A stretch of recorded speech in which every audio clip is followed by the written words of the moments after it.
Oke. Kita mulai ya Bapak Ibu ya. Ya. Assalamualaikum warahmatullahi wabarakatuh. Waalaikumsalam warahmatullahi wabarakatuh. Selamat pagi menjelang siang Bapak Ibu. Alhamdulillah dalam kesempatan kali ini kita dipertemukan kembali di hari Jumat tanggal 16 Agustus 2024. Kali ini dalam rangka sosialisasi tentang implementasi budaya positif untuk kemajuan sekolah kita di SMA Negeri 1 Bongas. Perkenalkan, saya Rina Ainur Rahmi, guru di SMA 1 Bongas, dan juga rekan saya Betu Suriawati dari SMA Negeri 1 Bongas, dan teman saya Sri Putaro dari SMA Negeri 1 Bongas. Baik, salawat dan salam marilah kita panjatkan kepada Nabiullah Muhammad SAW beserta sahabatnya. Semoga kita di akhir kelak mendapatkan syafaatnya. Kepada yang terhormat Bapak Kepala SMA Negeri 1 Bongas, Bapak Haji Agus Kisbat SPD. Yang terhormat kepada Wakasek Kurikulum SMA Negeri 1 Bongas, Mbak Ade Iyo Kuswara SPD beserta jajarannya. Yang terhormat kepada Wakasek Kesiswaan dan Wakasek Sarana dan Prasarana SMA Negeri 1 Bongas dan jajarannya. Dan yang terhormat kepada Bapak dan Ibu Guru SMA Negeri 1 Bongas serta siswa dari Duta Hukum FPSH SMA Negeri 1 Bongas yang kami cintai. Baik, pada kesempatan kali ini sebelum kami menyampaikan gitu ya, ada beberapa agenda yang akan kami paparkan di sini. Yang pertama, kami ingin membagikan hasil belajar kami setelah mengikuti pendidikan. Meskipun memang kami pengetahuannya masih minim sekali ya Bapak Ibu gitu tuh, hanya baru belajar tentang modul 1. Tapi Bismillah Bapak Ibu, insya Allah gitu, kami di sini mencoba untuk berbagi, mencoba untuk tidak pelit ilmu, mencoba untuk berprogres ke arah yang lebih baik bersama-sama sehingga kita bisa berdampak positif untuk lingkungan sekitar. Baik, agenda yang kedua adalah kita akan membahas tentang keyakinan yang ada di sekolah untuk menjadi pembiasaan, menjadi budaya yang positif untuk keberlanjutan SMA Negeri 1 Bongas itu karakternya seperti apa. Bahkan gitu kan ya, di P5 itu kan ada karakter bernalar kritis, beriman dan bertakwa kepada Tuhan Yang Maha Esa, dan juga yang lainnya kita harus kuatkan di sana. Makanya oleh karena itu kita menghadirkan siswa-siswa kita, siswa kebanggaan kita di Duta Hukum ini yang ada di FPSH SMA Negeri 1 Bongas untuk ikut bergabung, untuk bersama-sama meyakini, membuat keyakinan bahwa inilah nilai-nilai yang harus dibudayakan secara positif di lingkungan sekolah kita. Baik, untuk agenda yang pertama kita akan memulai dari teori kontrol yang akan di-share, dibagikan oleh rekan saya Ibu Betty Suriawati SPD. Kepada beliau waktu dan tempat dipersilakan.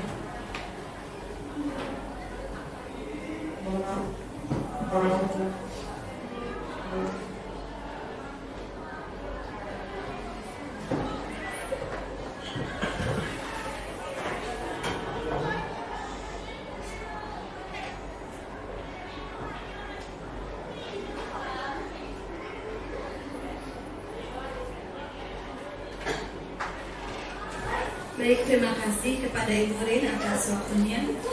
Assalamualaikum warahmatullahi wabarakatuh. Baik, Bapak-bapak dan Ibu-ibu, rekan guru yang saya hormati beserta adik-adik dari Duta Hukum yang sangat Ibu sayangi.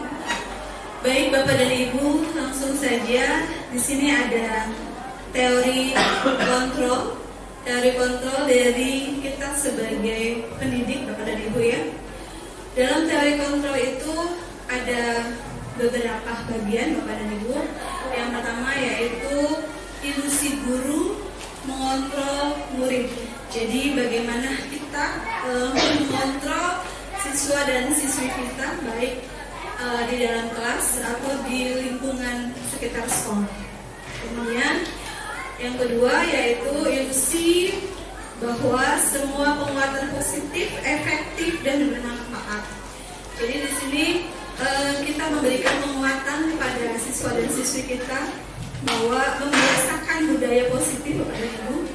Budaya positif itu bisa kita mulai dari diri kita, seperti yang sudah mungkin pembiasaan yang sudah dilakukan oleh lokasi kesiswaan, mungkin setiap pagi menjemput siswa yang terpilih, menjemput siswa bersalaman, itu juga salah satu dari budaya positif Bapak dan Ibu ya. Kemudian ilusi bahwa kritik dan membuat orang merasa bersalah dapat menguatkan karakter. Di sini Bapak dan Ibu, kita biasanya kebiasaan mungkin ya, kebiasaan kita kadang kita tidak sadar memarahi siswa ya, Bapak dan Ibu ya, memberikan hukuman kepada siswa atau punishment kepada siswa yang mungkin kurang pas ya, yang kurang pas untuk diterapkan. Di sini ada membuat perasaan bersalah terhadap siswa kita ketika siswa itu melakukan kesalahan. Apakah kita akan memberikan hukuman atau kita akan memberikan penguatan? Mungkin waktu kecil kita merasa bahwa ada guru kita yang yang membuat kita itu teringat gitu. Oh, ketika kita melihat guru itu, kemudian kita ingat, oh itu guru itu tuh waktu kecil tuh pernah mencubit saya waktu saya sekolah misalnya ya. Jadi ketika melihat sosok atau figur dari guru tersebut, yang ada adalah ingatan tentang kejelekannya ya Bapak dan Ibu ya, bahwa saya pernah mengalami dijewer lah, dipukul lah atau yang lainnya. Nah, di sini kami nanti akan bersama-sama bagaimana caranya supaya kita tidak menghukum siswa, tapi kita membimbing siswa, menguatkan siswa. Jadi nanti ketika siswa itu kita ajak berdiskusi bersama, ya, kita bertanya untuk memvalidasi kesalahannya. Kemudian kita juga nanti akan bersama-sama menanyakan keyakinan, ya, sehingga ketika anak itu mengakui kesalahannya, ya, bukan menjudge kita sebagai penghukum, tetapi menjudge kita sebagai teman, ya, sehingga ketika dia ingin berubah, itu berubah dari dirinya sendiri, bukan dari kita yang mengaturnya, ya Bapak dan Ibu.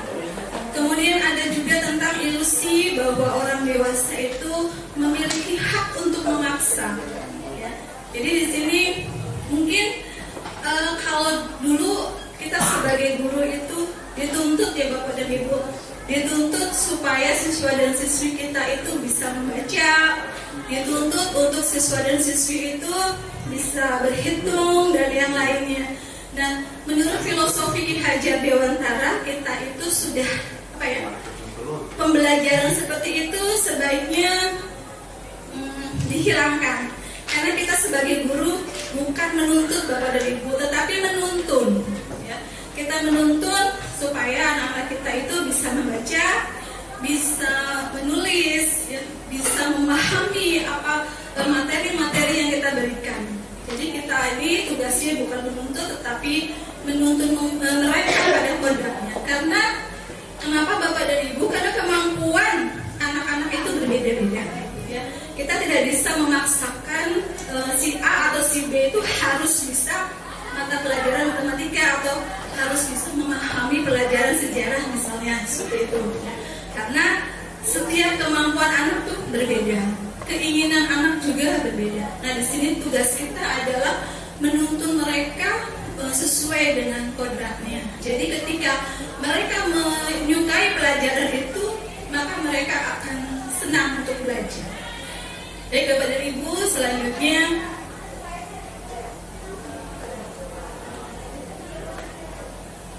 nah, di sini apa sebenarnya makna disiplin? Mungkin dari Bapak dan Ibu ada yang memahami disiplin itu seperti apa. Bagaimana Bapak dan Ibu? Mungkin disiplin di sini adalah suatu kebiasaan ya Bapak dan Ibu ya. Kebiasaan kita seperti kita menanamkan kepada anak-anak kita untuk disiplin tepat waktu misalnya. Karena suatu kebiasaan itu akan menjadi disiplin untuk dirinya sendiri. Jadi kita membiasakan anak-anak kita untuk menghormati gurunya, untuk datang tepat waktu, ya, kemudian untuk saling menghargai. Ya. Nah, ketika itu sudah terbentuk, maka kedisiplinan itu akan terbentuk dengan sendirinya. Seperti itu Bapak dan Ibu ya. Kemudian, nah ini jadi disiplin bertanggung jawab terhadap apa yang dilakukannya, karena mereka mendasarkan tindakan mereka pada nilai-nilai kebajikan yang universal. Nih Bapak dan Ibu, kalau disiplin itu dari bahasa Latin. Di sini salah satu contohnya adalah disiplin murid. Ya, disiplin murid, bagaimana murid itu bertanggung jawab terhadap dirinya sendiri, bertanggung jawab terhadap statusnya dia sebagai seorang pelajar. Bagaimana dia bisa memanage waktunya untuk bisa datang ke sekolah tepat waktu, kemudian mengerjakan tugas-tugasnya, menyelesaikan semua tugas yang diberikan oleh gurunya dengan perasaan yang senang tentunya, bukan perasaan yang terpaksa, tapi perasaan yang senang, perasaan yang tidak terpaksa, perasaan yang happy, perasaan yang bahagia.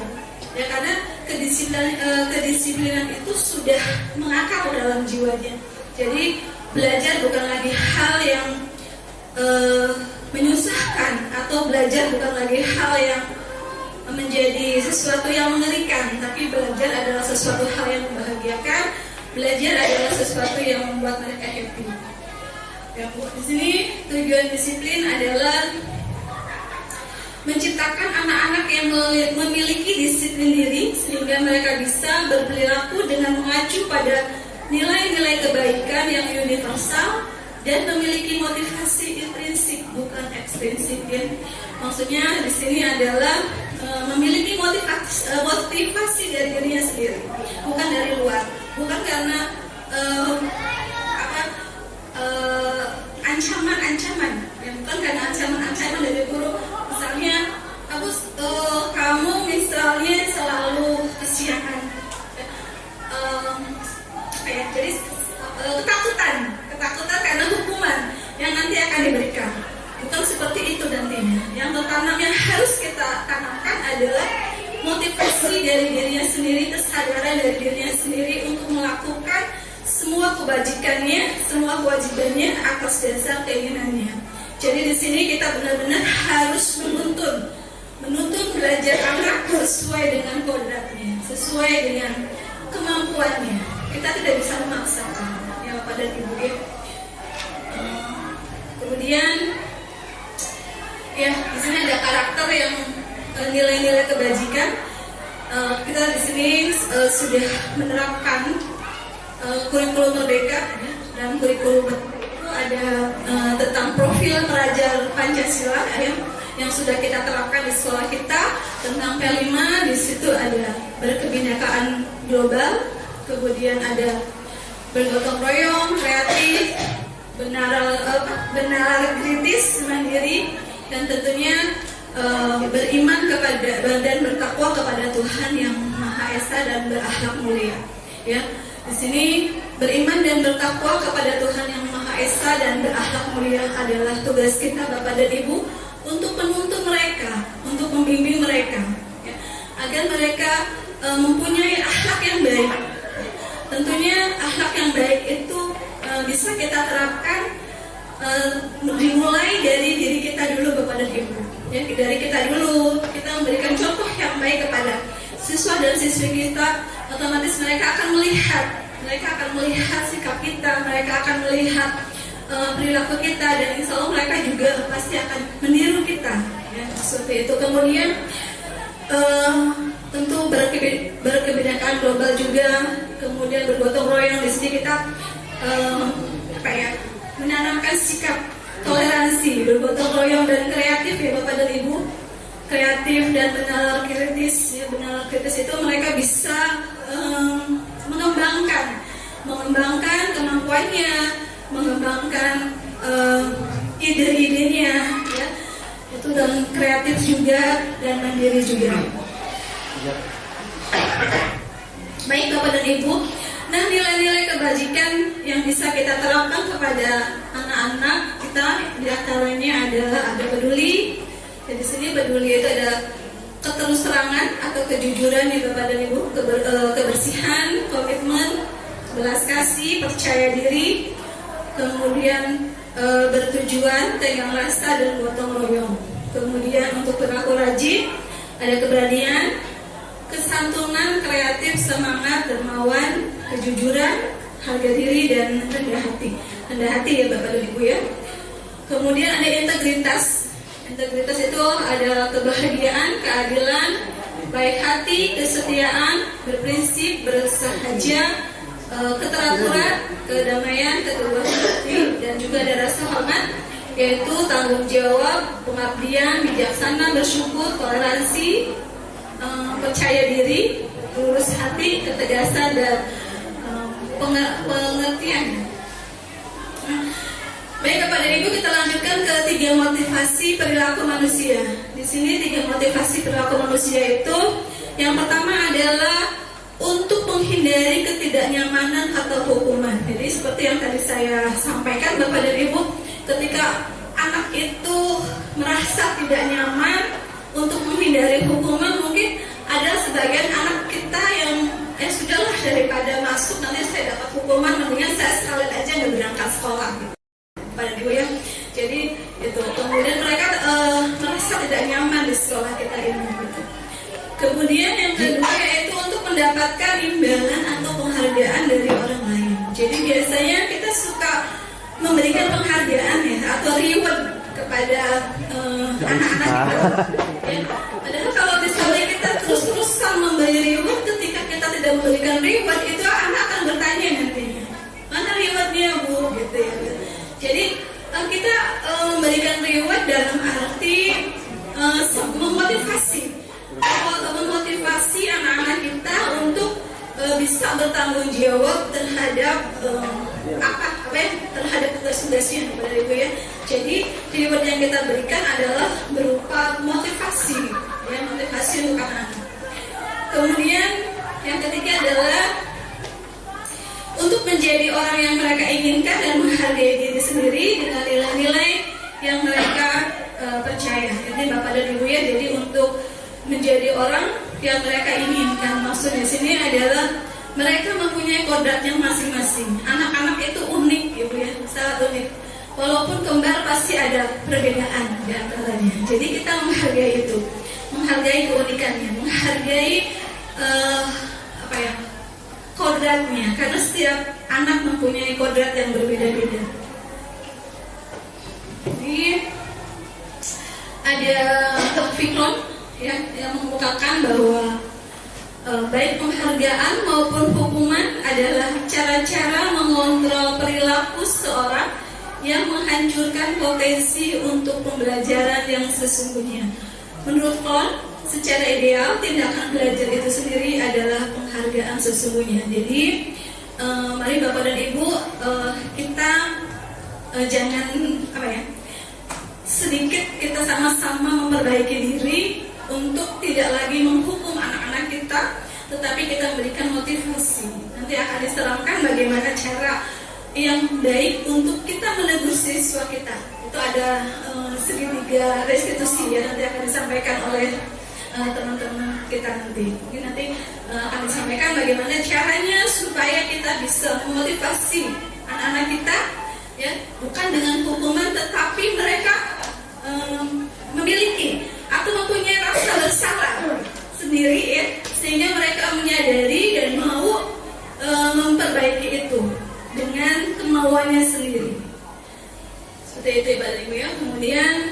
Nah ini untuk kebutuhan dasar manusia, ya kita lanjut ke kebutuhan dasar, bahwa kebutuhan dasar itu ada 5 ya Bapak dan Ibu. Yang pertama itu adalah bertahan hidup. Ya, kita bertahan hidup ya Bapak dan Ibu ya, bertahan dengan segala apapun permasalahannya, kita ini bertahan untuk hidup ya, bagaimanapun caranya, karena hidup itu adalah anugerah yang diberikan Allah kepada kita ya, suatu kenikmatan yang sangat luar biasa yang Allah berikan kepada kita, dan wajib kita untuk bertahan hidup. Bagaimana itu bertahan hidup ya, bisa istilahnya itu adalah cara-cara kita untuk bisa mensyukuri ya, apa yang sudah Allah berikan kepada kita. Kebutuhan dasar manusia adalah kesenangan ya. Kesenangan kita perlu ya Bu ya, merasa happy, merasa senang. Kita juga tidak mungkin kita itu terus terpuruk dengan rutinitas kita. Kita juga butuh hiburan, kita juga butuh yang namanya kesenangan, healing ya Bu ya, healing gitu, kata Bu Haji, healing kemana Bu ya. Kemudian penguasaan ya. Penguasaan di sini maksudnya adalah mungkin kita, posisi kita sebagai seorang manajer ya Bu ya, seorang pemimpin. Kita adalah pemimpin untuk diri kita sendiri ya. Jadi kita mengontrol diri kita sendiri. Itu bagaimana menguasai emosi kita, kemudian menguasai apa ya? Yang menguasai emosi lah ya Bu ya. Penguasaan di sini. Kemudian kasih sayang dan merasa diterima. Kita juga butuh kasih sayang ya Bapak dan Ibu, kasih sayang dari teman-teman kita, kasih sayang dari saudara-saudara kita. Kita juga pengen merasa diterima di lingkungan ini. Ketika Bapak dan Ibu tidak bisa diterima di lingkungan di mana kita tinggal, mungkin kita ada perasaan minder ya Bapak dan Ibu. Perasaan minder, perasaan yang ya udahlah gitu, gimana ya gitu. Jadi rasa kasih sayang juga adalah suatu kebutuhan yang kita butuhkan sebagai manusia. Kemudian juga ada kebebasan. Kita juga menginginkan kebebasan ya Bapak dan Ibu, bebas dalam arti mengemukakan pendapat kita, bebas dalam arti mengemukakan ide-ide kita.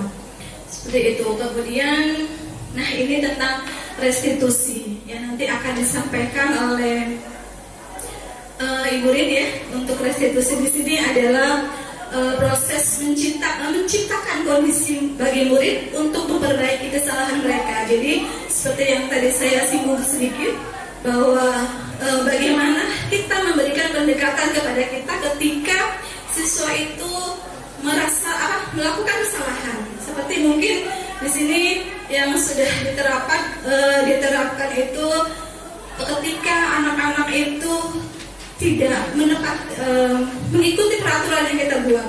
Mungkin di kesiswaan mungkin sudah ada eksekusi tentang anak-anak kita yang tidak memakai sepatu dan harus dilepas sepatunya, dan tidak sebagai konsekuensi ataukah sebagai hukuman hal itu ya Bu ya, nanti akan dibahas oleh teman kita.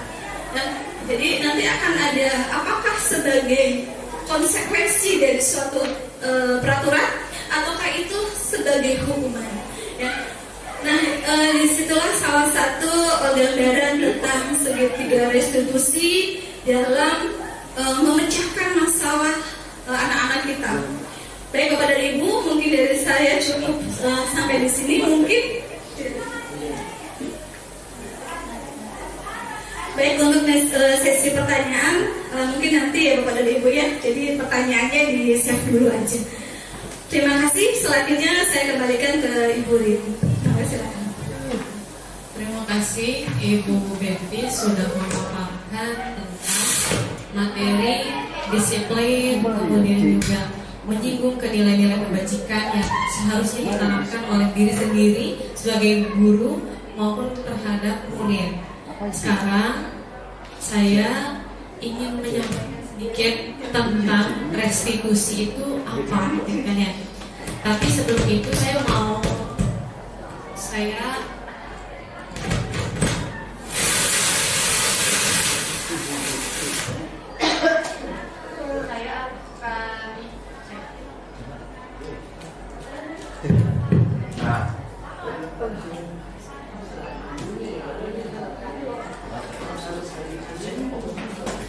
saya akan mencoba untuk mereview kembali tentang kebutuhan dasar manusia, Bapak Ibu dan anak-anakku, gitu kan ya. Kita tuh sebetulnya manusia itu nggak lepas dari keinginan dan kebutuhan yang 5 ini. Ingin merasa dicintai, bukan hanya mencintai ya, dicintai.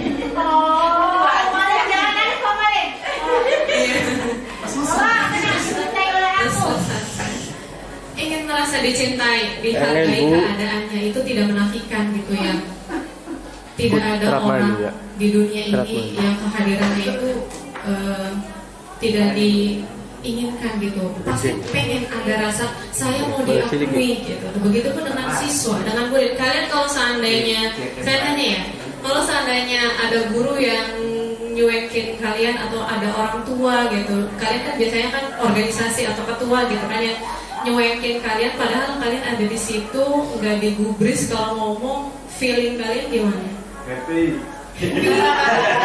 Sedih banget. Gimana? Sedihnya sedih banget atau sedih aja? Sedih doang, kecewa gitu ya. Sama gitu, nah, dan itu tuh lumrah banget gitu. Dan Bapak Ibu, kita pun sama gitu. Ketika keberadaannya ada di sini, tapi terasa tersingkirkan, itu menyakitkan sekali gitu. Kemudian ada ingin menguasai sesuatu, nggak menafikan. Kita juga ada sisi itunya. Misal, contoh saya gitu kan ya. Saya kalau seandainya nggak bisa fisika di materi itu, pasti uring-uringan gitu. Kenapa saya nggak bisa gitu? Saya pengen bisa itu gitu kan. Nah ini contoh realnya gitu ya, langsung di depan mata. Kalian nggak bisa, aku nggak bisa gitu. Saya pengen menguasai materi ini gitu. Dan Bapak Ibu, anak-anak itu halumrah gitu. Terima dulu feeling itu gitu di dalam diri kita. Dan itu tuh nggak apa-apa gitu. Nanti kita coba validasi apakah memang gitu feeling itu tuh hanya untuk memuaskan ego kita atau memang kita kekurangan itu gitu tuh ya. Kemudian ada kebebasan, ada kesenangan, dan juga ada rasa bertahan hidup. Tidak menafikan kita juga ingin selamat dan bahagia ya Bapak Ibu gitu. Dan di real life pun kita pun kalau seandainya kita ada di suatu kondisi yang penuh kecaman, penuh ancaman, kita juga otomatis survive gitu di dalam kehidupan itu kan. Sehingga kita butuh untuk memvalidasi hal itu tanpa harus menyalahkan diri kita sendiri. Baik, Ibu, mohon maaf lanjut ke slide selanjutnya. Di sini kita coba bahas tentang restitusi. Kalau di fisika, restitusi itu maknanya tumbukan, gitu kan ya. Maknanya itu tumbukan. Tapi di sini sebetulnya restitusi itu ada istilah lain. Apa itu restitusi? Restitusi itu adalah proses menciptakan kondisi bagi murid untuk memperbaiki kesalahan mereka sehingga bisa kembali pada kelompok mereka dengan karakter yang lebih kuat. Artinya di sini itu highlightnya adalah memperbaiki kesalahan mereka sehingga mereka bisa kembali pada kelompok mereka. Artinya apa? Kembali kepada nilai-nilai kebajikan yang sudah diyakini oleh masing-masing kita. Tapi kan nilai kebajikannya tuh beragam. Tadi aja yang dijelaskan oleh Bu Betty kan ada 10 lebih ya Bu ya. Mana yang kita yakini, mana yang memang kita sepakati. Dan restitusi juga bisa dikatakan dengan proses kolaboratif yang mengajarkan murid untuk mencari solusi suatu masalah dan membantu murid berpikir tentang orang seperti apa yang mereka inginkan dan bagaimana mereka harus memperlakukan orang lain. Jadi restitusi itu bukan hanya memecahkan masalah untuk dirinya sendiri, tapi memecahkan masalah juga untuk orang lain. Seperti apa? Dan di situ prosesnya itu tidak melibatkan 1-2 orang, tapi berkolaborasi dengan yang lainnya. Seperti itu ya Bapak Ibu. Highlightnya mencari solusi, bukan menambah masalah. Baik. Di sini tujuannya adalah apa sih tujuan restitusi gitu? Kalau di fisika restitusi itu kan tujuannya untuk melihat seberapa tingginya ketika bola tersebut dipantulkan, melakukan tumbukan dengan dinding-dinding lantai. Nah, tapi kalau di sini tujuan restitusi itu adalah membantu murid menjadi lebih memiliki tujuan, disiplin positif, dan memulihkan dirinya setelah berbuat salah. Artinya dia diberi kesempatan untuk menemukan solusinya sendiri atas apa yang mereka lakukan. Seperti itu. Bedanya apa?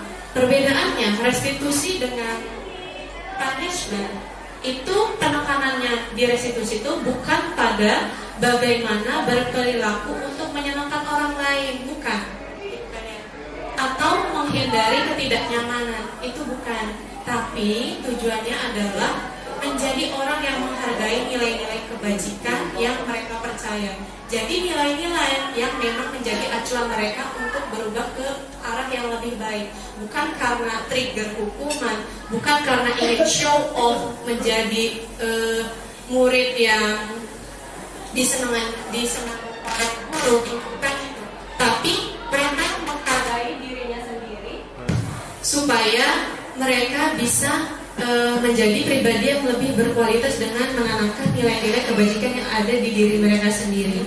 Dan itu yang menjadi karakter mereka kelak yang akan dikenal oleh orang-orang di luar sana. Baik Ibu, bisa dilanjut. Nah, di sini Bapak Ibu, anak-anakku, ada ciri-ciri dari restitusi. Yang pertama, restitusi itu bukan untuk menebus kesalahan, namun untuk belajar dari kesalahan. Jadi di sini highlightnya itu adalah belajar seperti yang Ibu Betty sampaikan tentang disiplin. Disiplin itu sebetulnya belajar bertanggung jawab, bukan hanya tentang hal tepat waktu ataupun bukan hanya tentang belajar di dalam kelas, tapi bertanggung jawab atas apa yang mereka yakini kebenarannya. Apa yang mereka yakini kebenarannya, nilai-nilai kebajikan yang memang mereka adopsi untuk dirinya sendiri. Kemudian ada restitusi itu untuk memperbaiki hubungan, bukan untuk sebagai hubungan timbal balik, reward punishment, itu bukan, tapi untuk sama-sama belajar antara satu dengan yang lainnya. Kemudian restitusi itu adalah tawaran, bukan paksaan, bukan untuk mengintimidasi seorang, tapi untuk menemukan masalah bersama dengan cara membimbing dalam proses kolaborasi antara guru dengan murid. Kemudian restitusi mencari kebutuhan dasar yang mendasari tindakan. Kebutuhan dasarnya apa? Yang 5 tadi, Bapak Ibu dan juga anak-anak, gitu kan ya. Yang pertama, ada ingin dicintai, ingin disayang. Kemudian ada kebebasan, ada kesenangan, ada bertahan hidup, dan satu lagi yaitu ada penguasaan. Gitu ya. Baik, lanjut Ibu. Ciri selanjutnya ada restitusi fokus pada karakter, bukan tindakan. Jadi bukan apa yang mereka lakukan, tapi memperkuat, menebalkan karakter yang sudah mereka yakini kebenarannya. Kemudian restitusi itu menguatkan, bukan untuk bukan untuk menghancurkan seseorang. Seperti itu ya, kadang sampai saya pun mungkin pernah gitu menghancurkan feeling seseorang, baik anak-anak, terutama si anak-anak ya. Kadang kan saya kan suka ngomel-ngomel tuh ya kalau seandainya di kelas, kalau seandainya nggak sesuai sama yang saya inginkan. Nah sebetulnya setelah saya belajar ini gitu, saya menyadari bahwa ternyata apa yang saya lakukan itu mungkin butuh upgrade. Ternyata saya salah, yang benar itu seperti ini. Jadi mohon tegur saya ketika saya melakukan kesalahan, sama-sama saling memperbaiki. Kemudian restitusi itu fokus pada solusi, bukan menambah masalah. Kemudian restitusi itu mengembalikan murid yang berbuat salah pada pokoknya. Ini maksudnya semua yang menganut nilai-nilai kebajikan yang sudah disepakati. Seperti itu ya. Kemudian Bapak Ibu, bagaimana sih sebetulnya segitiga restitusi itu diimplementasikan di kehidupan sehari-hari? Di sini ada 3 tahap Bapak Ibu.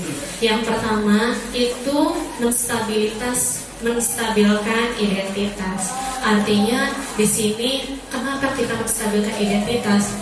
Yang berbuat salah pun itu sama-sama manusia, kita pun manusia tidak lepas dari suatu kesalahan, sehingga kita harus kembali ke kodrat sebagai manusia dan menyadari bahwa setiap manusia pasti melakukan kesalahan dan punya kesempatan untuk memperbaiki kesalahan tersebut bersama-sama dan saling berintrospeksi diri.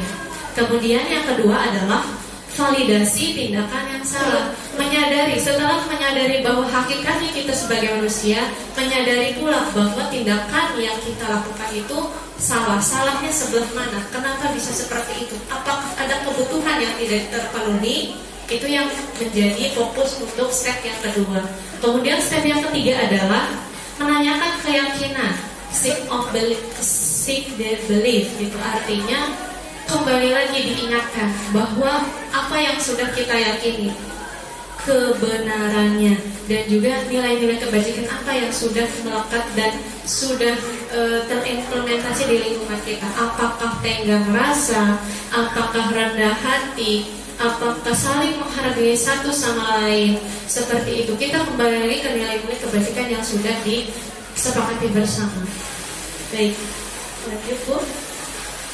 Di sini ada 5 posisi kontrol.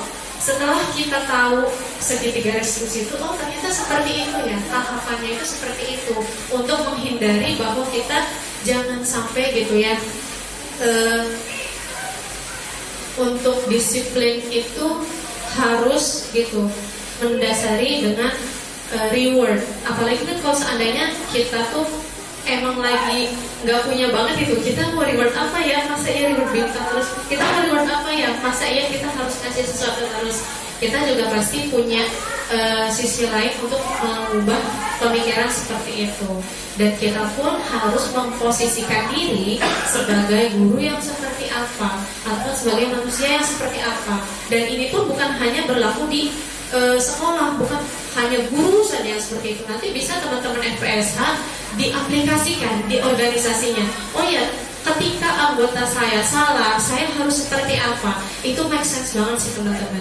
Jadi kalian bisa ikut ini, dapat ilmunya dan juga dapat makanan, gitu ya. Baik, 5 posisi kontrol Bapak Ibu dan anak-anakku akan dijelaskan oleh teman saya yang insya Allah keren banget, gitu ya. Keren banget. Ibu Siti Mutahara SPD untuk tempat dan waktu dipersilakan. Ya, saya 5 kali, saya 5.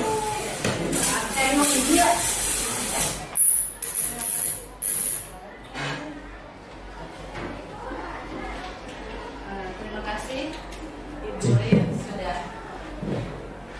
memberikan waktunya saya kesempatan untuk berdiri di sini. Baiklah Bapak Ibu guru sekalian serta anak-anakku yang tercinta. Seperti yang sudah dijelaskan tadi materi tentang teori kontrol dan juga restitusi, segitiga restitusi. Sebenarnya hal-hal yang seperti ini ya sudah tidak asing lagi.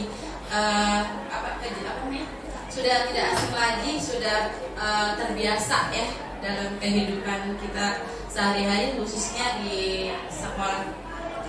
Baiklah Bapak Ibu guru serta anak-anakku, di sini ada 5 posisi kontrol kita sebagai guru ya, bagaimana cara mensikapi kejadian-kejadian yang terjadi di sekolah kita.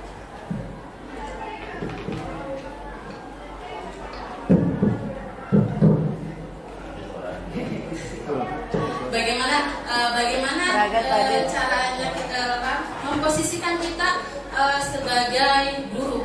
Di sini tadi Bu sudah sempat menjelaskan ya, posisi kontrol kita sebagai guru, sebagai penghukum itu seperti apa. Kemudian guru sebagai teman, guru sebagai pembuat rasa bersalah, guru sebagai pemantau, dan guru sebagai manajer. Nah, sekarang mari kita renungkan bersama-sama di antara 5 posisi kontrol ini yang sudah kita lakukan itu, kita posisinya sebagai apa? Apakah kita sebagai penghukum? Di sini biasanya posisi kontrol guru sebagai penghukum itu menyampaikan ke anak ketika ada suatu kejadian atau ketika anak-anak kita melanggar aturan yang sudah kita buat atau kesepakatan kelas yang sudah kita buat, kita menyampaikan ke anaknya itu dengan nada yang tinggi. Biasanya kamu tuh ya, ada kata-kata kamu tuh ya, apalagi ibu setia siswa yang apalagi ada kata-kata kamu lagi setiap hari kamu lagi telat lagi. Nah biasanya kata-kata itu ya secara tidak langsung itu ibaratnya sudah ngejudge bahwa anak itu salah. Jadi pernyataan kenapa kita sebagai penghukum ya hanya satu arah, bahwa kita mengejudge atau memastikan bahwa anak itu salah tanpa ada toleransi ya dari kitanya, tanpa harus tidak ditanya dulu atau apa dulu. Nah kemudian yang selanjutnya itu adalah posisi guru sebagai pembuat rasa bersalah. Biasanya guru dengan posisi kontrol yang demikian itu sama anak itu ketika anak melakukan sebuah kesalahan pelan dulu. Jadi seakan-akan kita mendekat dulu ke murid, kemudian ke nanya dengan bahasa halus tetapi nyelekit langsung mengena ke anak. Jadi seakan-akan anak itu merasa buruk dengan apa yang sudah dia lakukan. Misalkan ada anak yang melakukan suatu kejadian di sekolah, kamu tuh ya gimana nanti kalau misalkan orang tua kamu tahu kalau kamu itu melakukan kesalahan ini gitu. Jadi kan secara tidak langsung kita tidak menyalahkan, ibaratnya kita tidak langsung ngejudge anak, tapi anak langsung berpikiran, oh iya apa yang saya lakukan ini salah. Gimana nanti orang tua ketika mereka tahu saya melakukan kesalahan ini. Nah itu ibaratnya posisi kontrol kita itu sebagai pembuat rasa bersalah kepada anak ya. Kemudian selanjutnya posisi kontrol kita sebagai teman. Kita memposisikan sebagai teman kepada anak. Biasanya hal demikian ini misalkan ada anak yang tidak melakukan ada anak yang terlambat misalkan, ayolah. Jadi ada kata yang dekat ya, penyambung. Ayolah besok nanti kamu jangan terlambat lagi ya. Bisa kan besok bangunnya lebih cepat. Atau misalkan ada anak yang tidak mengerjakan tugas, ayo cepetan dikerjakan tugasnya, jangan sampai tidak dikerjakan tugasnya. Jadi ada kata-kata ayo kan ibaratnya mengajak anak ya untuk melakukan pekerjaannya atau untuk bersikap lebih baik lagi gitu. Jadi mendekatkan diri kita ke anak gitu. Selanjutnya posisi guru sebagai pemantau. Jadi pemantau itu kayak memperhatikan anak nanti. Contohnya misalkan kamu tahu kan peraturannya itu nggak boleh ini. Kamu tahu kan misalkan peraturannya datang ke sekolah itu harus jam 7 itu sudah harus di sekolah gitu. Jadi kita menyikapinya dengan cara memberikan lagi atau mengingatkan kembali aturan-aturan yang sudah ada. Kemudian yang terakhir itu adalah posisi kontrol kita atau guru sebagai manajer. Nah, manajer kembali lagi dari arti manajer itu kan membimbing ya, membimbing atau menuntun. Di sini kita sebagai guru itu mendekatkan diri ke anak gitu. Tapi kita memberikan solusi apa yang harus mereka lakukan ketika mereka melakukan kesalahan tersebut. Jadi membimbing anak gitu. Kayak misalkan setelah kalian melakukan kesalahan ini, kalian mau memperbaikinya, atau misalkan ya ada ajakan juga ada tuntunan di dalamnya, itu ya.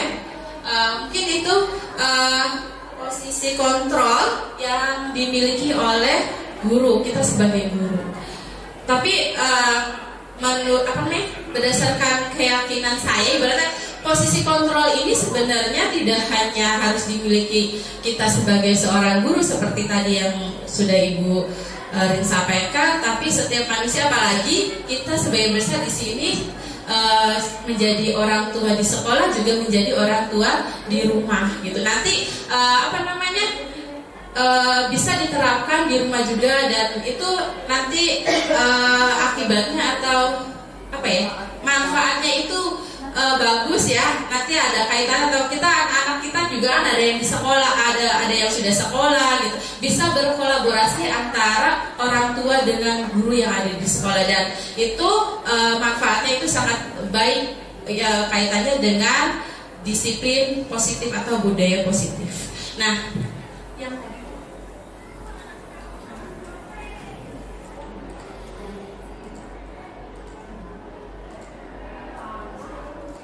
ini Bapak Ibu, salah satu contoh. Nah, sekarang saya mau tanya ke Bapak Ibu sekalian, yang kejadian atau kasus yang ada di depan Bapak Ibu ini merupakan, jadi si bapaknya ini memposisikan itu sebagai apa? Ini kan bapaknya, ya sudah, si anak kan minta maafkan saya Pak gitu. Tapi si bapaknya, ya sudah, kamu sudah melanggar peraturan sekolah, kamu salah, kamu terlambat, salah pula warna sepatunya, segera buka sepatunya, kalau tidak bisa mengenakan warna sepatu sesuai peraturan. Menurut Bapak Ibu, nah menghukum ya Bu Haji, benar. Jadi di sini si bapak ini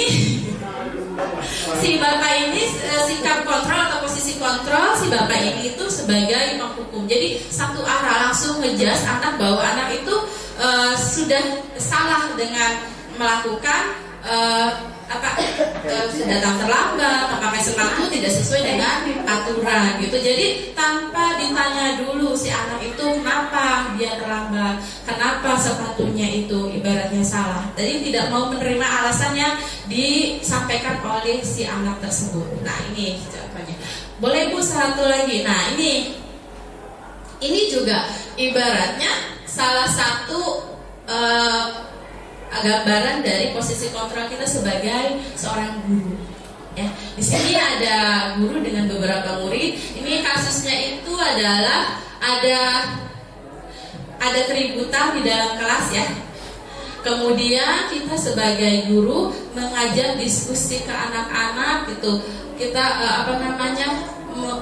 menyepakati. Ketika kita sudah menyepakati, maka kita bareng-bareng memberikan solusi apa yang harus dilakukan. Nah, kalau posisi kontrol yang demikian itu posisi kontrol yang seperti apa? Manajer, ya betul sekali Bapak Ibu. Itu adalah manajer ya. Jadi, nah sekarang saya mau tanya ke Bapak Ibu sekalian. Menurut Bapak Ibu guru sekalian, posisi yang baik itu posisi kita itu sebagai apa? Sebetulnya boleh.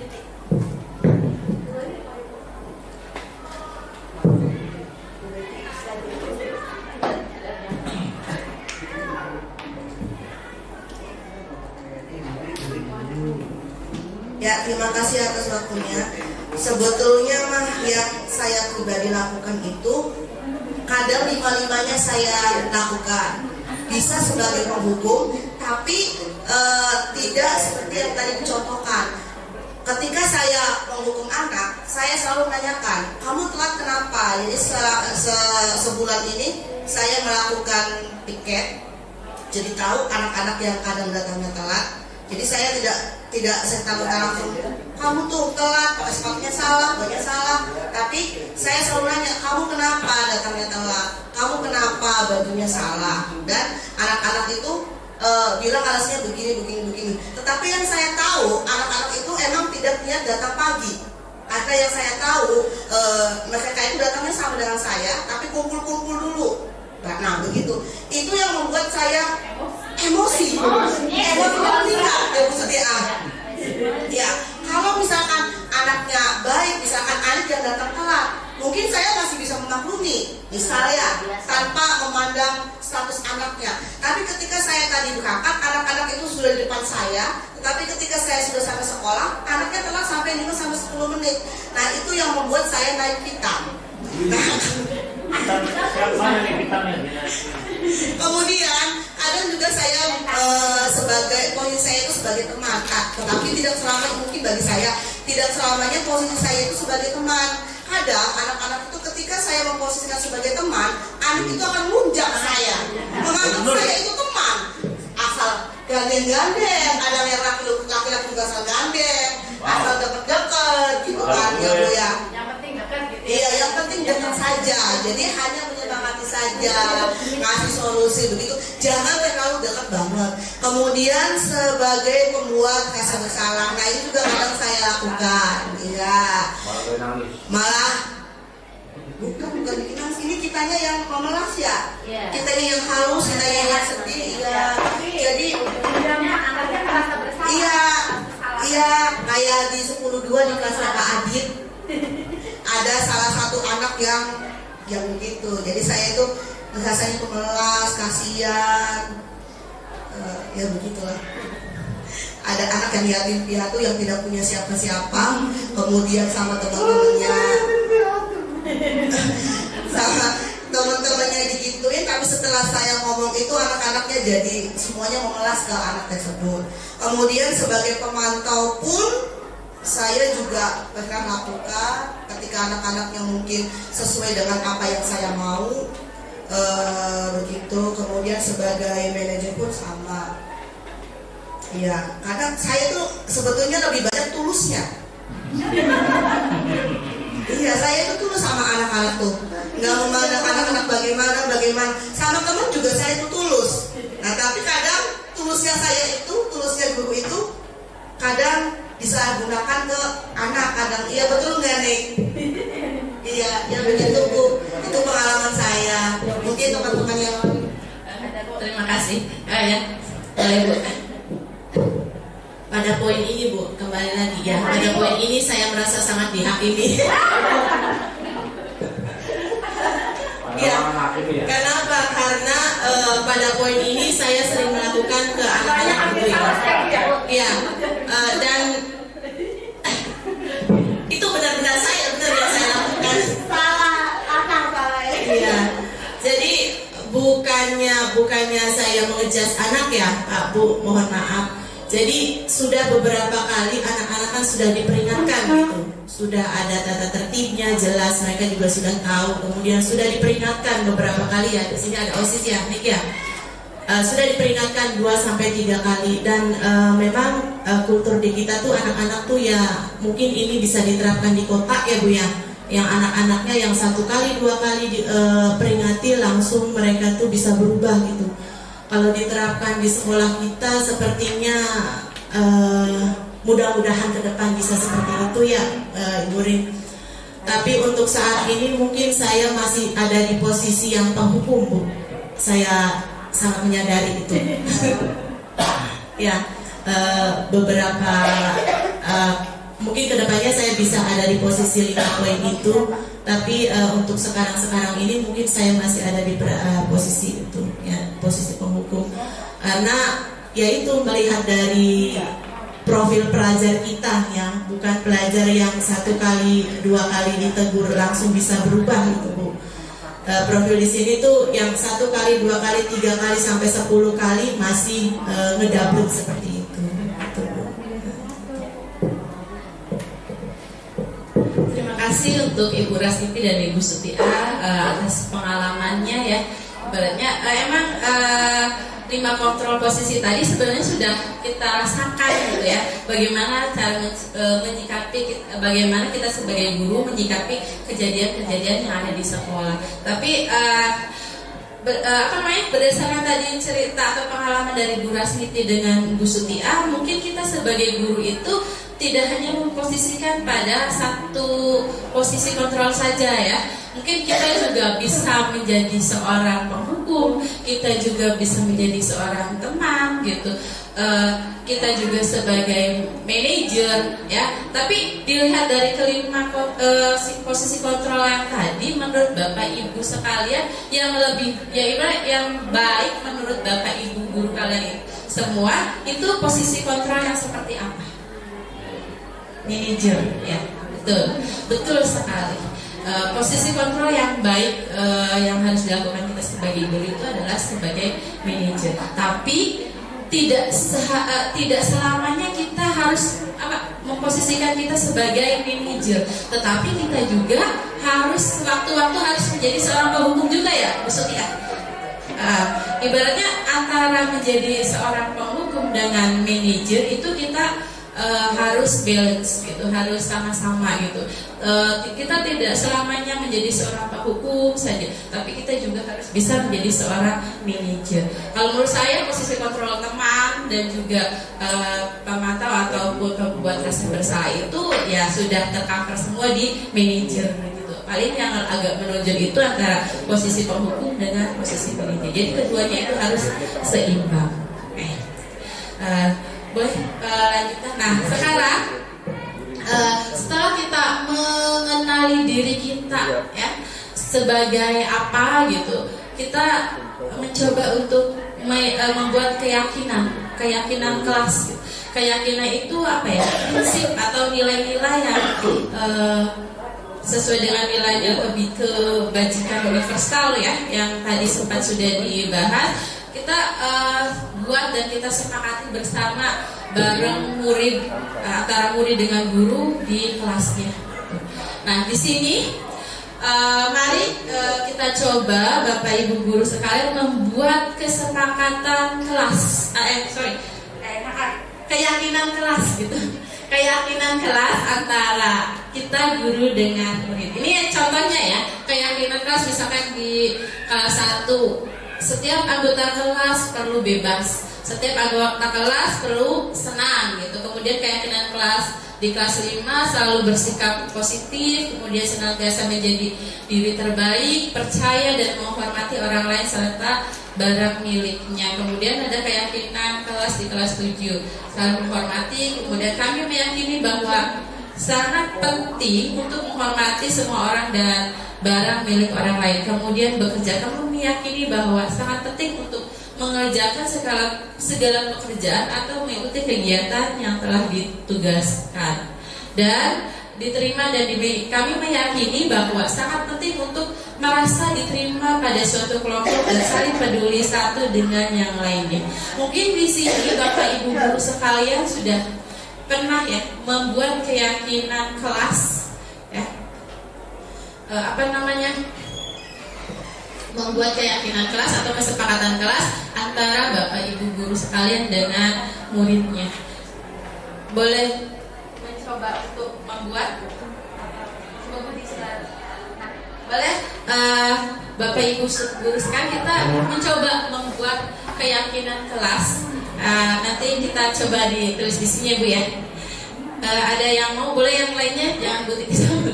Oh, boleh Bu Rasiti lagi, maka.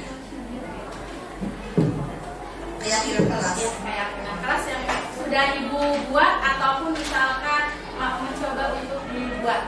Nah ini sudah saya buat di kelas 10.1 sampai dengan 10.4 dan 11.1 sampai dengan 11.3. Poin yang ke-1 itu peserta didik bisa datang tepat waktu. Iya. Keyakinan kelasnya berarti kesepakatan antara keyakinan atau kesepakatan. Keyakinan kelas itu ya sama dengan kesepakatannya apa yang dilakukan oleh peserta didik dengan gurunya. Ya pokoknya nilai-nilai positif yang terjadi di lingkungan belajar. Mungkin saya tambahkan sedikit ya Bu ya. Jadi untuk keyakinan kelas itu adalah kesepakatan bersama. Keyakinan kelas itu lebih bertujuan kepada nilai-nilai kebaikan untuk disepakati bersama di kelas itu. Itu keyakinan kelas ya, bukan kesepakatan. Keyakinan kelas. Jadi keyakinan kelas itu mengandung nilai-nilai kebaikan yang bisa dirasakan untuk perbaikan pembelajaran dalam kelas itu. Sedangkan kesepakatan kelas adalah kesepakatan dari anak-anak, di mana dari anak-anak dan untuk anak-anak disepakati bersama untuk anak-anak. Ketika anak-anak itu melanggar dari kesepakatan yang sudah disepakati bersama, maka punishment-nya atau hukumannya juga harus bisa disepakati bersama. Ya, jadi ada konsekuensi ya, bukan hukuman tapi konsekuensi dari pelanggaran atas kesepakatan yang sudah didapatkan seperti itu. Maka Bapak dan Ibu, kita bersama-sama memberikan ide-ide kita untuk keyakinan kelas itu Ibu ya. Silakan. Ada lagi dari Ibu yang lain? Kalau keyakinan kelas tidak ada. Jadi awal itu kita membuat keyakinan kelas dulu. Keyakinan kelas itu membuat adalah nilai-nilai kebaikan yang bisa juga diusulkan dari wali kelasnya itu atau dari guru kelas ya. Jadi untuk nilai-nilai kebaikan yang akan disepakati biasanya itu dibuat oleh wali kelas beserta murid-muridnya. Untuk kesepakatan kelas itu bisa saja dari masing-masing guru. Ya, seperti saya kemarin membuat kesepakatan kelas bersama dengan anak kelas IPA 4 ya, di atas ya. Kita membuat kesepakatan bersama untuk meningkatkan pembelajaran kita. Jadi apa nih maunya anak-anak, misalnya HP-nya di silent atau HP mau dikumpulkan, jadi atau tidak menggunakan HP kecuali ada instruksi dari ibu guru untuk pembelajaran, atau saya boleh makan dan minum nggak di kelas gitu. Jadi ide itu muncul dari anaknya. Ya. Ketika bagaimana nih anak-anak apakah boleh makan dan minum di dalam kelas ya? Ketika itu disepakati bersama, maka itu menjadi suatu kesepakatan bersama. Jadi seperti itu ya Bapak dan Ibu ya. Jadi kalau keyakinan itu lebih ke nilai-nilainya, ya, lebih ke nilai-nilai kebajikan.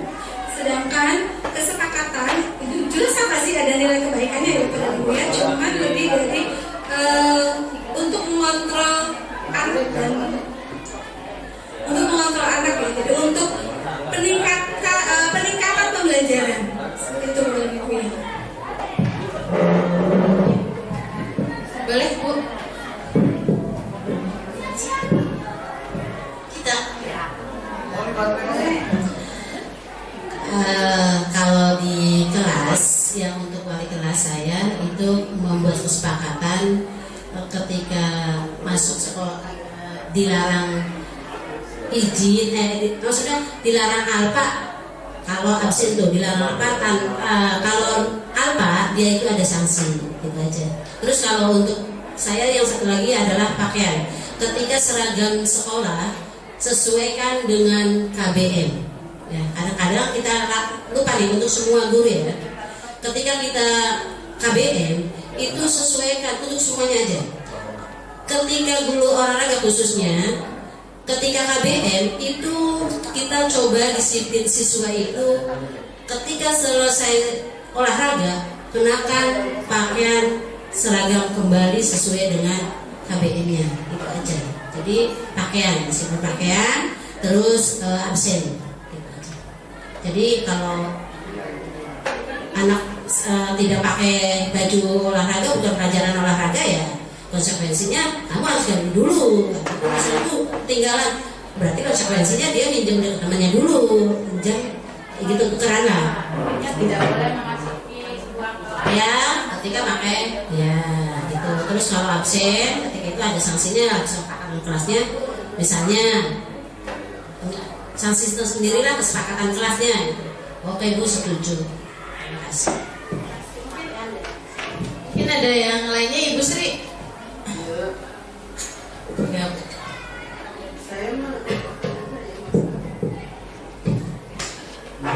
Oh, ini masih dalam keyakinan ya. Ya hanya istilah saja sebetulnya. Kalau kita mah dari segi bahasa saja saya menilainya tadi ya kenapa sih tidak pakai kesepakatan saja gitu loh. Kesepakatan kelas kayaknya lebih gampang untuk itu apa. Tapi ternyata tadi kata Bu Betty kalau keyakinan itu lebih ke menerapkan di dalamnya ada nilai-nilai positif yang harus disepakati antara siswa dan siswa, antara siswa dan guru, antara siswa dengan semua. Iya, antara siswa dengan semua.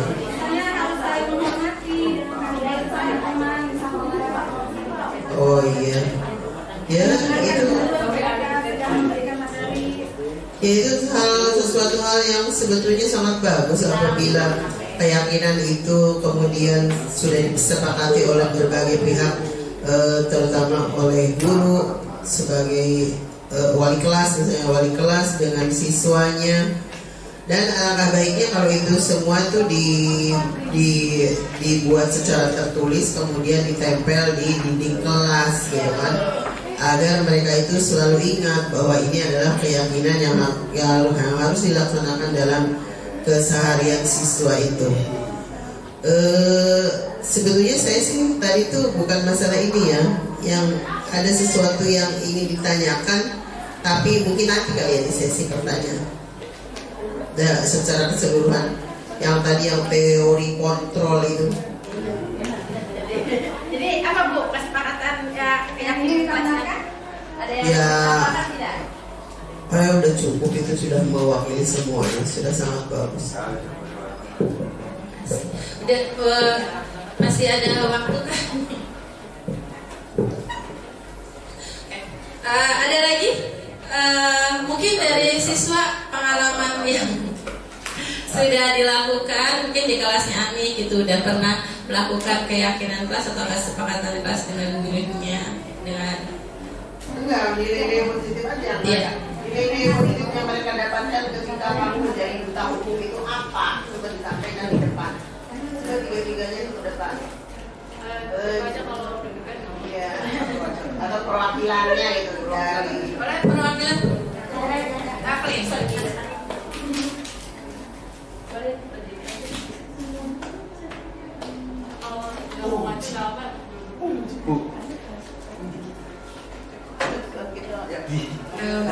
Pokoknya nilai positif dari yang kita ambil dari duta hukum kemarin waktu di Bandung, salah satunya ketertiban ya, terus juga harus menjalankan peraturan-peraturannya, tidak melanggar hukum atau hak asasi manusia itu.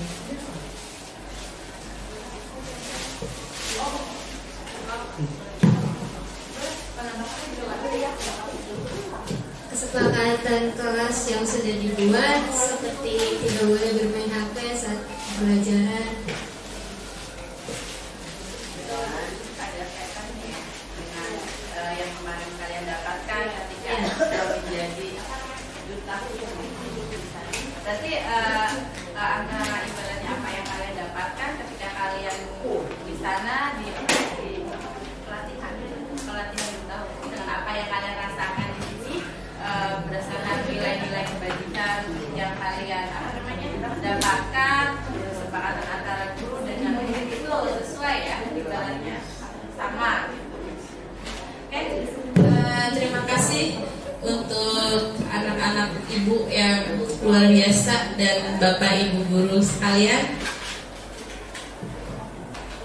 Mungkin sudah ya Bu ya untuk keyakinan keyakinan kelas yang kita buat nanti, mungkin ini bisa diterapkan oleh bapak ibu guru sekalian di kelasnya masing-masing.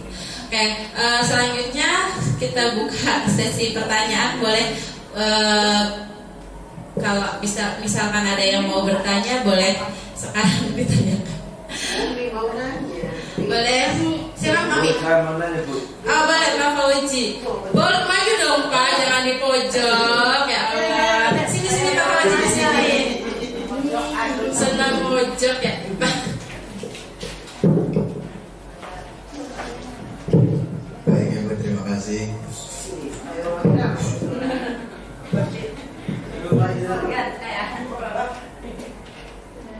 Bu, saya mau bertanyakan ini Bu, dari yang sering didengar ya Bu, bahwasanya kan generasi Z katanya. Nah, generasi Z itu dikenal dengan generasi cengeng. Katanya ya Bu ya. Ya mohon maaf ya generasi. Nah, apakah Bu karena terlalu fokus perlindungan hukum dan HAM sehingga mempengaruhi mental mereka gitu Bu? Iya, privasi tak pernah yang online dia Bu. Iya, apakah karena terlalu dimanjakan oleh hukum dan HAM gitu Bu, sehingga mempengaruhi mental dan kebiasaan mereka gitu. Iya, mungkin itu Bu. Terima kasih. Terima kasih Pak Fauzi. Berarti jadi merasa dilindungi ya ibaratnya itu. Mungkin Bu Betty.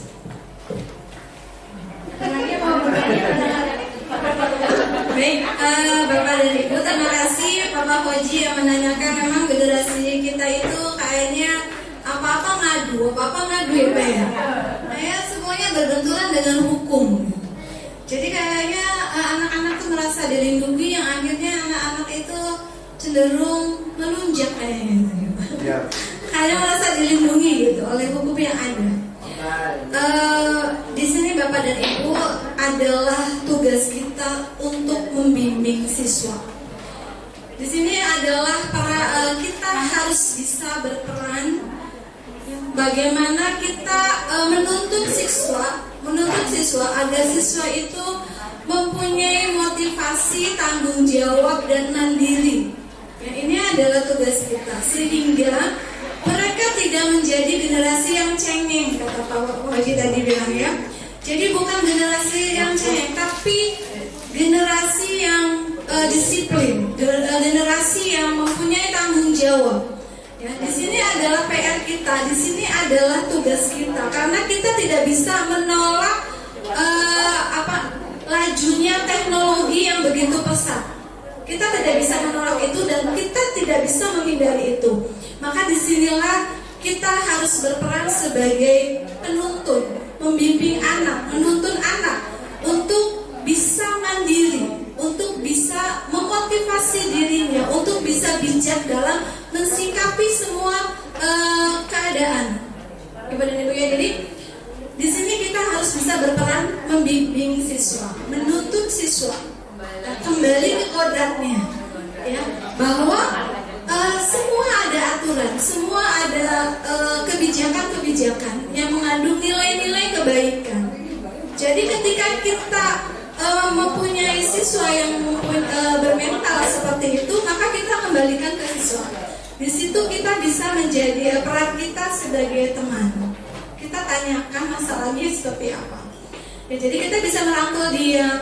Mungkin di sini saya akan menyinggung sedikit juga tentang Bu Suti akhir tadi yang mengatakan bahwa Ibu saya di sini sebagai penghukum. Ya.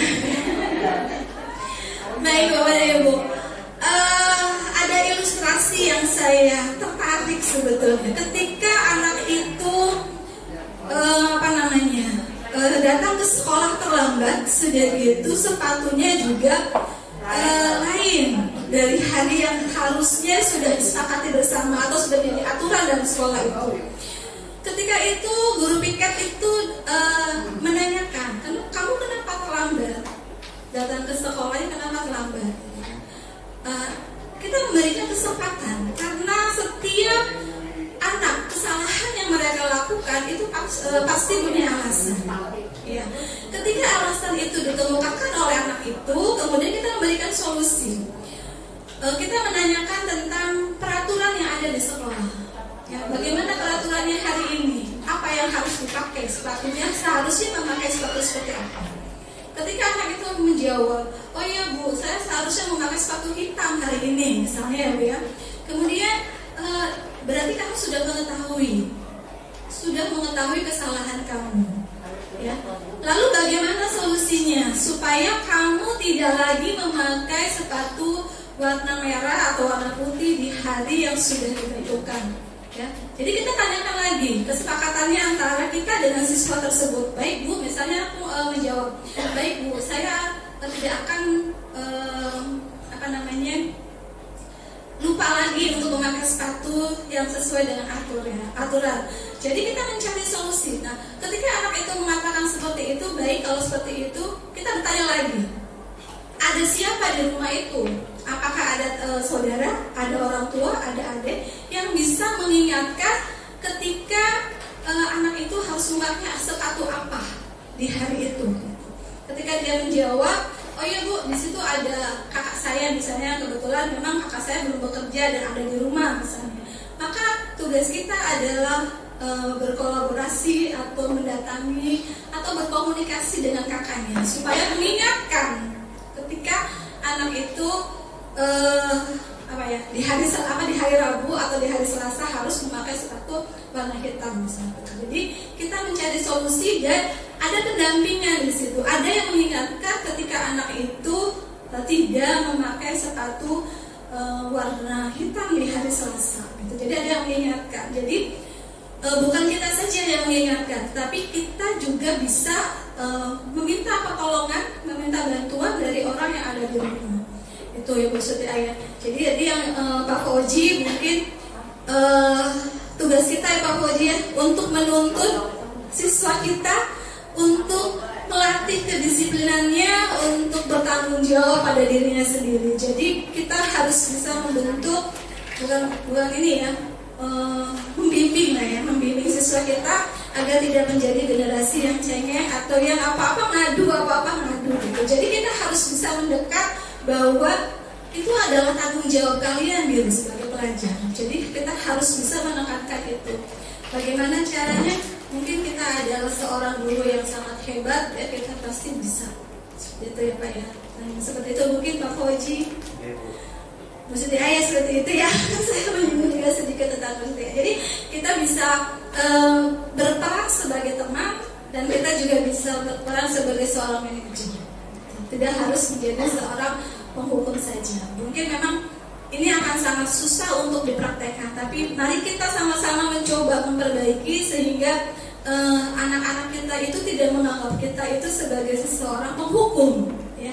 Tetapi mereka merasa bahwa termotivasi, oh iya ternyata ada perhatian nih dari guru gitu ya. Oh ya ada perhatian nih dari guru karena ada dari guru itu meminta bantuan kepada orang yang ada di rumah untuk saling mengingatkan seperti itu. Baik Bapak dan Ibu, mungkin dari saya dulu Bapak ada yang menambahkan dari murid?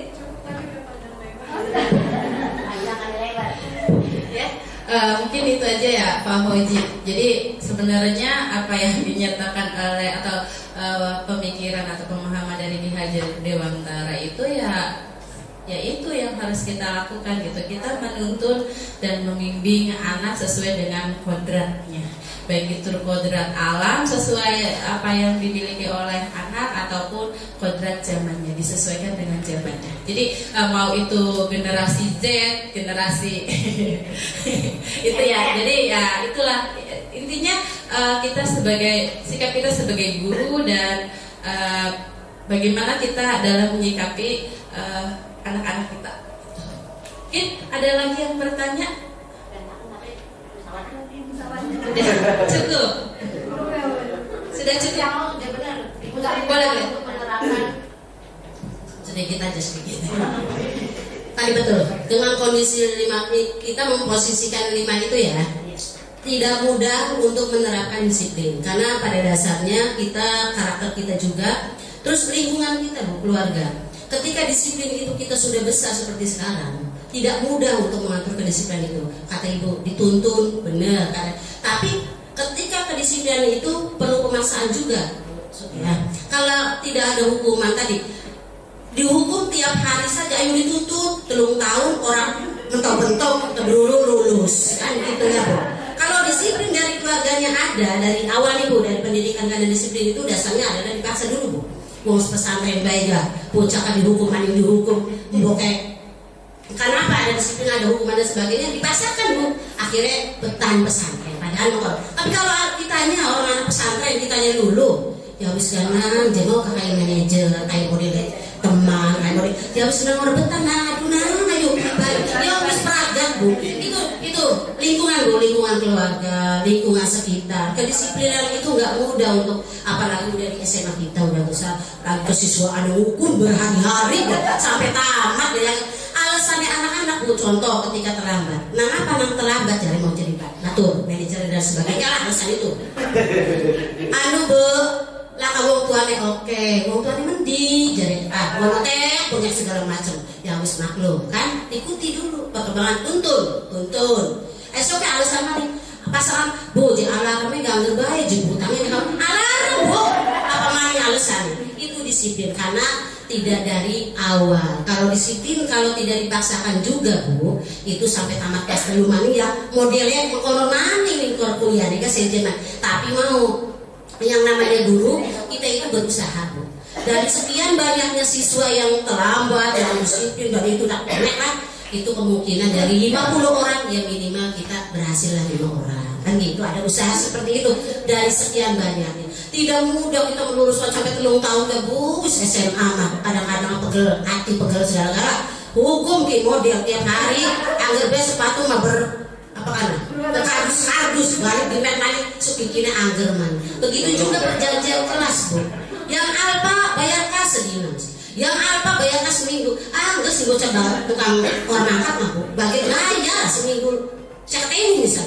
Itu karena karakter terbiasa. Disiplin itu tidak mudah mengucapkan, jadi Bu, mudah diucapkan tapi tidak mudah untuk dilakukan. Itu aja sih sebetulnya. Tapi tadi betul kata Bu Betty, kita yang berusaha saja, penuh dengan kesabaran. Sing legowo Bu Sutial, legowo Bu Anta itu. Jadi ketika seperti itu anak-anak yang wajar lah, karena lingkungan keluarga, lingkungan sekitar, lingkungan sekolah. Bukan profil yang disalahkan. Kalau profil mah udah ini kan ya, mungkin di sekolahnya kalau udah profil udah baik sekolah profilnya sekolah mah, tapi di lingkungannya di masyarakatnya. Itu mungkin itu saja. Terima kasih Bu.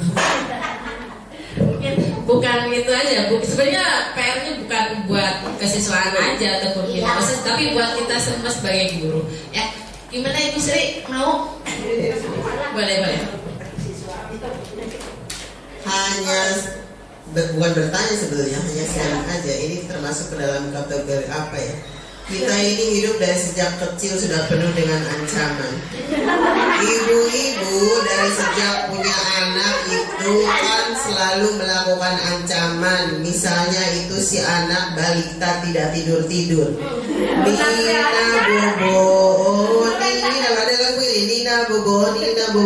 Kalau tidak bobo digigit nyamuk. Kita dari kecil saja sudah ada ancaman. Babi turut dicokot lamuk. Terus ancaman itu ada di mana-mana. Nih kita ini sebagai guru pernah begini. Awas ya, kalau tidak mengerjakan kamu, nanti ibu begini. Nah, apakah ancaman dalam teori kontrol atau controlling sebetulnya memilih sesuatu itu kan selalu di proses apapun itu selalu ada POA, planning, actuating, and controlling. Kita sebagai guru harus merencanakan tuh RPP dan tetek bengek itu perencanaan. Actuating itu kita melakukan praktek-praktek mengajar, dan controlling itu ya salah satunya itu kita melakukan punishment. Apakah ancaman-ancaman itu termasuk ke dalam punishment yang kurang pas atau punishment yang manis atau yang pas? Itu ya ancaman itu saja sebetulnya, cuma pengen tahu yang lain itu menganggap ancaman itu apa. Sebab saya juga sering mengancam-ancam. Jam kedua datang, kalau kamu belum mengerjakan jam kedua, dan aku sebetulnya bukan salah satu penghukum. Kalau aku pada wajah saja sudah tampak monster, jadi anak-anak atau melihat wajah aku aja udah serem gitu. Ya tapi sebetulnya itu tidak ingin. Sebagai manusia dan sebagai seorang ibu, sebetulnya kita kalau sudah menghukum atau mengancam siswa, sebetulnya dalam hati kecil sih kita ketawa ya. Itu kan hanya sebagai trik saja tadinya mah. Tapi ya entahlah, mungkin dengan begitu anak ada juga mengalami gangguan jiwa kan. Saya sudah pelajaran ibu saya. Mau kita KB disimuti KB sekolah. Nah saya itu kalau memarahi siswa tidak per satu personil. Kalau satu orang yang dimarahin itu akan mendapatkan gangguan jiwa atau tekanan. Tapi kalau saya memarahi siswa itu seluruhnya itu gimana? Termasuk dalam punishment apa tuh? Seluruhnya satu kelas biar tidak merasa salah satu intimidasi. Ya, terima kasih Bu Sri. Kalau menurut saya ya Bu ya, kalau menurut saya sebenarnya ancaman ya sangat tidak menghukum. Ya sebenarnya apa ya? Ya sudah itu sih ya, udah tabiat ya, karakter kita gitu. Secara tidak langsung ketika kita melihat sesuatu yang tidak sesuai dengan hati nurani kita, dan itu ya secara tidak langsung kita, bukan hanya Ibu Sri, sebenarnya saya juga melakukan hal-hal yang demikian gitu. Nah ya kembali lagi ke kita, itu salah atau tidaknya ibaratnya itu kan tidak kalau sudah dinilai dari disesuaikan dengan teori kontra, itu ya sesuatu hal yang salah dan tidak boleh dilakukan gitu. Tapi kembali lagi yang tadi saya katakan bahwa sebenarnya teori kontrol yang tadi itu yaitu antara penghukum dengan manajer itu ya harus balance, harus sesuai gitu. Jadi kalau udah tahu ini kan kita kita benar, setelah tahu ini kita tuh harusnya penghukum boleh diem kayak nanti nggak boleh ada ya, jadi kita ada kontrolnya gitu. Dan di sini juga tadi juga kan Ibu Rin udah bilang kita di sini sama-sama belajar. Yuk kita mulai merubah diri menjadi lebih baik lagi gitu. Ada yang mau ditambahkan Ibu Rin? Coba ya seminggu ke depan diingat. Coba seminggu dulu saya apa? Khusus untuk anak Bomas, kerja lemah itu tidak bisa. Ya karena ya mencoba itu. Kalau kita nggak konsisten itu tidak bisa. Karena saya pernah dicap suara kematian sama belakang. Saya ngajar kelas 3 dicap suara kematian kalau ada suara saya. Bayangkan. Vera, termasuk suara belakang. Masuk penjara kok. Itu kenapa tuh suara kematian tuh, posisi apa? Siapa coba? Suara lembut sampai suara begitu berapa? Enggak. Kalau dari saya sih apa ya? Sebenarnya sudah mewakilkan sih, maaf. Jadi Mam, ayo. Ini sih durasi ya, Mam. Oke, sedikit ya. Kalau saya sih juga sebenarnya termasuk itu ya, termasuk sering mengancam, dan kata-kata saya itu bukan mampu ya, tapi kata-kata yang identik sama saya itu kamu datang ke sini nanti gak berkah loh kalau seandainya kayak. Nah, gak berkahnya itu kadang yang lumayan highlight. Iya, kayak gitu sih Mo. Cuman bagi saya tuh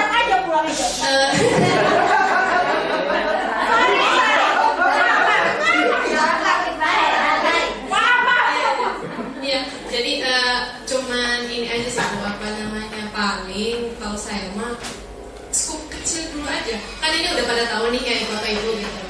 Dan hampir semuanya wali kelas. Bikinlah kesepakatan kelas gitu kan ya. Kalau final nggak mampu ya nggak apa-apa sih sebenarnya, berprogres aja. 1-2 kelas mengaplikasikan, 3-4 bahkan nanti 1 bulan 2 bulan seterusnya diaplikasikan. Saya yakin gitu nanti 1-2 tahun insya Allah bisa, meskipun usah ya sampai 100% ya. Saya sendiri tuh usah enggak sih kayaknya enggak bakal ya, beneran minimal kayak gitu gitu sih Mas Rika. Baik, menurut waktunya Bapak Ibu, maaf banget diskusinya menyenangkan, alhamdulillah, dan partisipasi sekali, terima kasih banget gitu. Tapi di sini waktunya sudah menunjukkan 11.43, 11.44 gitu. Iya, salat Jumat gitu. Terima kasih ya gitu. Mungkin ada sepatah dua patah kata dulu untuk penguatan dari Pak Iyo.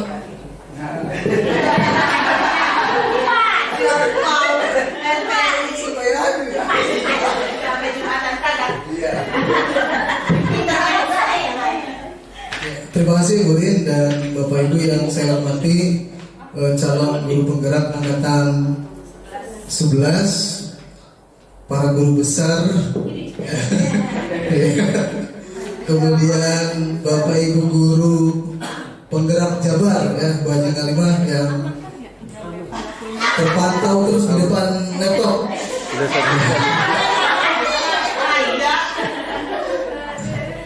Ya tadi sedikit kata-kata ancaman ya. Tadi Bu Sri mengilustrasikan bahwa ancaman itu sejak kecil katanya. Ya, sebetulnya sejak lahir Bu. Ya, beli batu-batu awas bisa. Ya betul. Ya, sejak lahir sebetulnya.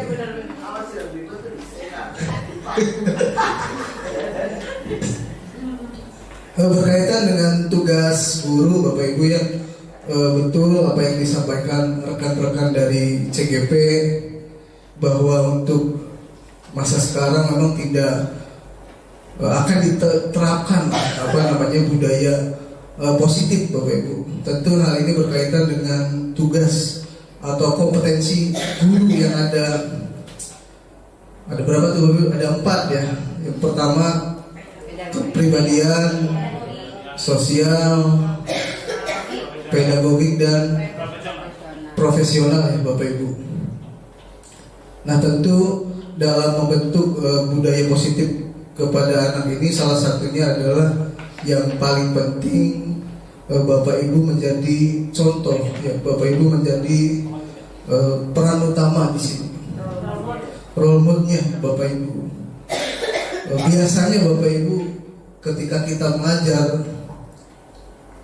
tidak ada sumber belajar, biasanya kita akan menghindari hal-hal yang tidak kita kuasai biasanya.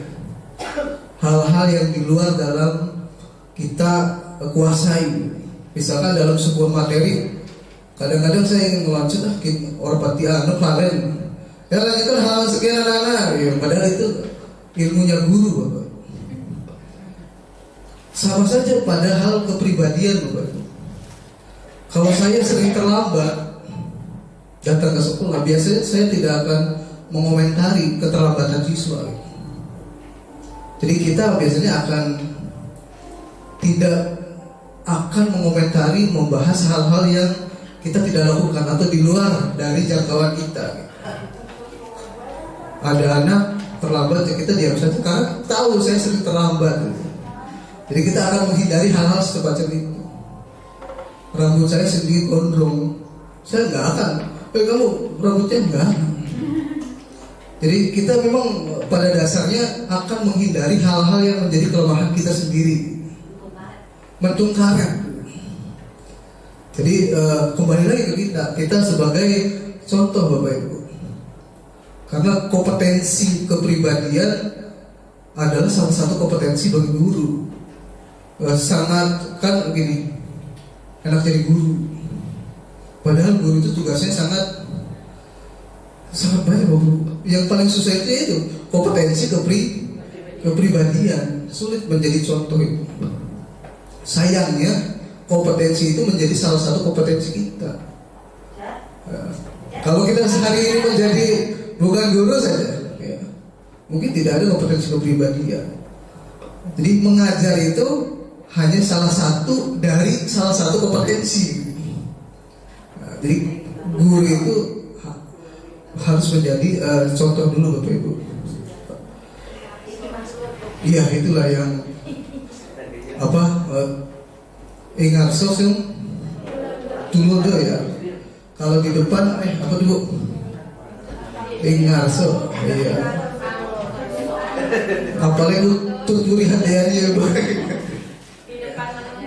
Ingarso Pak, Ingarso apa?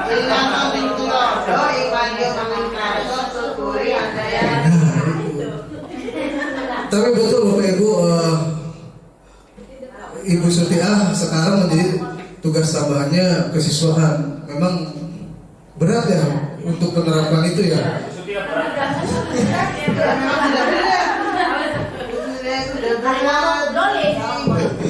Sampai gapuranya belum jadi, Ibu Sutiah masih di situ.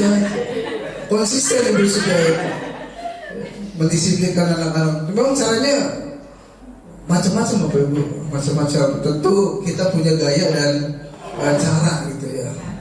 Memang sekolah yang baik itu Bapak Ibu berasal dari kelas yang baik.